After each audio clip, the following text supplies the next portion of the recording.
Pemilu bukan bertujuan untuk memilih pemimpin yang terbaik, tetapi untuk mencegah yang terburuk berkuasa.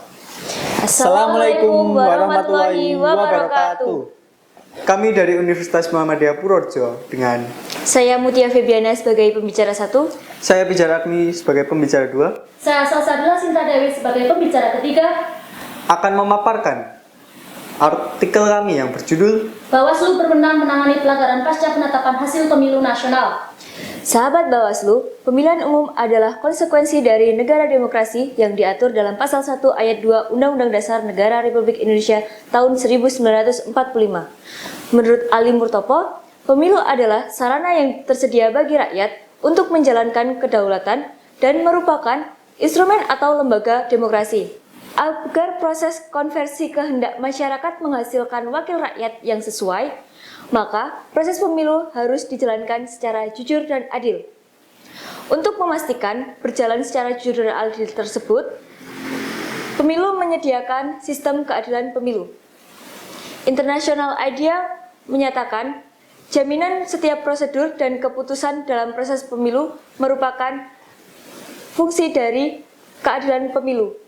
Dan apabila terjadi pelanggaran atas hak pilih masyarakat, maka telah disediakan instrumen untuk menyelesaikannya. Sahabat Bawaslu sekalian, hal inilah yang mendasari bentuknya lembaga Bawaslu sebagai penjamin lancarnya proses pemilihan umum yang berdasarkan jujur dan adil. Berdasarkan pasal 454 Undang-Undang Nomor 7 Tahun 2017, salah satu wewenang Bawaslu ialah untuk menampung laporan masyarakat terkait pelanggaran pemilu yang terjadi pada tiap-tiap tahapan pemilu.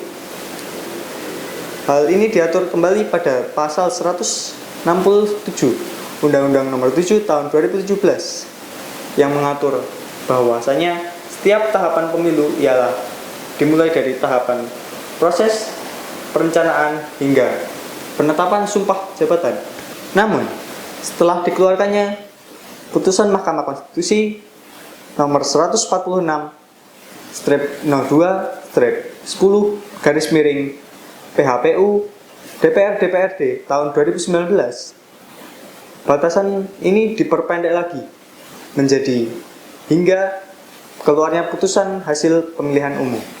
Sahabat Bawaslu, lalu bagaimana nasib masyarakat untuk melaporkan pelanggaran administrasi pemilu setelah hasil pemilu keluar? Dan kemanakah masyarakat harus mencari keadilan? Padahal sebenarnya kewenangan Mahkamah Konstitusi dalam pemilu hanyalah sekedar sengketa hasil saja. Dan meskipun Mahkamah Konstitusi dapat menerima dan mengadili pelanggaran, namun tidak semua khalayak umum dapat mengajukan sengketa ke Mahkamah Konstitusi.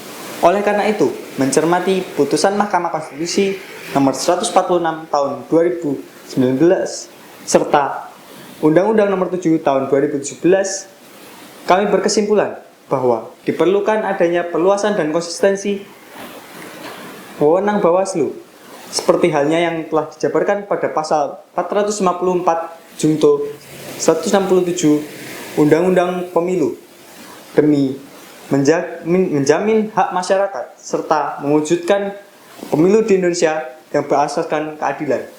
Sekian presentasi dari kami. Terima kasih. Bersama Bawaslu, kawal pemilu.